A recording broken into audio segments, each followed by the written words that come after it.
Here's the best techniques for getting still pictures and video using your mobile phone. First, clean that camera lens. Use a soft cloth or a lens wipe. Don't use Kleenex or paper towel. They can scratch the glass. Now, let's look at a way to adjust the focus and light using the tap and slide method. First, tap the screen where you want to focus and hold your finger on the screen there. A little yellow box appears. That's where your camera is focusing. Next to it is a vertical line with a sun symbol. With your finger on the screen, slide up and down and you can see the light change. The screen gets brighter or darker as you move your finger. This gives you more control to adjust in a situation where it's dark or where there is too much light. Speaking of light, use window light to your advantage. Move your subject so the window is behind you and the light falls on them. When you are shooting pictures or video with your phone, it's always good to double up and hold the device both ways, shooting vertically and horizontally. The same rule applies to the kind of photo you take. Make sure to shoot one in square and another in photo mode. And when you're indoors, take one shot with the flash and one without. Here's another tip for framing up the best shot.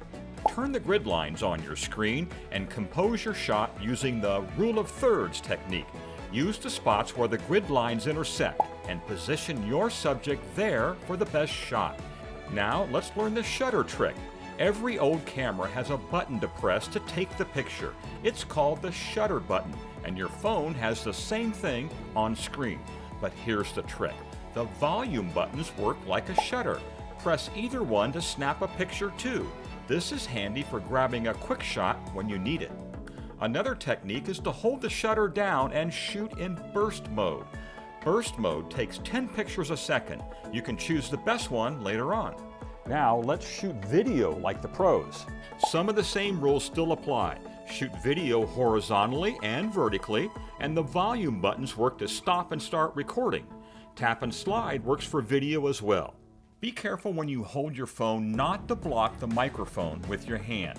In fact, work your hand to cup it around the microphone area, guiding the sound in. If possible, stand near a loudspeaker to get the best sound or get as close as you can to the sound source. Here's a trick for shooting interviews. The microphone and earbuds, when tucked in a shirt or a top, work really well as a remote mic. If your subject has Bluetooth earbuds, tell them to wear them and tune those in on your phone.